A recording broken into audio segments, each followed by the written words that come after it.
গার্মেন্টসের ময়লা আবর্জনাগুলো আসে, যে প্রতিদিন দেখতে পাচ্ছেন এইদিকে আশেপাশে ফ্যাক্টরি আছে আপনার, এই ময়লা আবর্জনা পানিগুলো আসে, পানিগুলো কালো হয়ে গেছে, পচা পানি না, হ্যাঁ মাছ বাঁচে না। সর্বক্ষণ ওই কেমিক্যালের পানি ফ্যাক্টরি থেকে নামতেছে, এই কারণে আমরা মাছ ধরতে পারি না, দূষিত হয়ে গেছে পানি। কতগুলো ফ্যাক্টরি এখানে? এইখানে মনে করেন যে ফ্যাক্টরি আছে নিম্নতে মনে করেন যে 30টা। নদ নদীর বাংলাদেশ এখন কতটা বিবর্ণ তা সহজেই বোঝা যায় এসব মানুষের কথায়। কেউ টাকার খেলায় দখলে মেতেছে, কেউ ইচ্ছে মতো কলকারখানার বিষাক্ত ময়লা ফেলছে।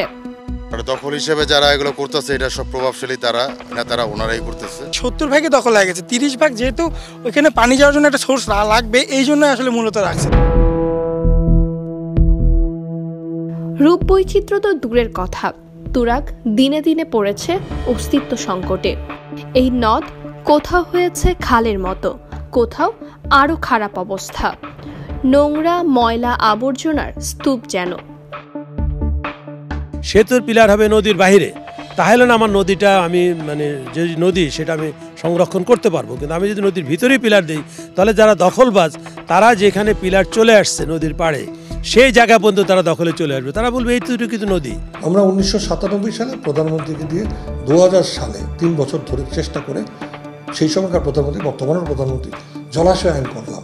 তখন আমরা ভাবলাম যাক প্রোটেকশন হলো, বলা হলো ভূমির পরিবর্তন করা যাবে না, যেটা জলাধার জলাশয় ওই থাকবে, ওই অবস্থায় তাকে সংরক্ষণ করা দরকার। কারণ ও না থাকলে বায়োডাইভার্সিটি থাকবে না, পানি যাওয়ার জায়গা থাকবে না, নদীর সাথে মানুষের সম্পর্ক থাকবে না এবং শহরের মানুষ হাহাকারে পড়ে যাবে। আমরা জলের, খাবারের জল পর্যন্ত এখান থেকে আনার কথা।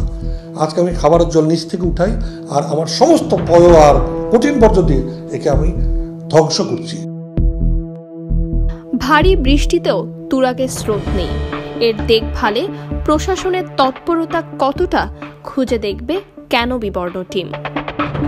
তুরাগ নদী দিনে দিনে পড়ছে অস্তিত্ব হুমকিতে। আশেপাশের যত মেইল ফ্যাক্টরির দূষিত বর্জ্য রয়েছে সব পড়ছে এ তুরাগে। ময়লা আবর্জনা, নোংরা পানি, দুর্গন্ধ তো রয়েছেই। দখলদারদের অসুস্থ নজর এ তুরাগ পারে, যেন গলার টুটি চেপে মেরে ফেলা হচ্ছে প্রবাহমান এই নদীটিকে। প্রশ্ন হলো প্রশাসনের চোখের সামনে এসব কিভাবে হচ্ছে?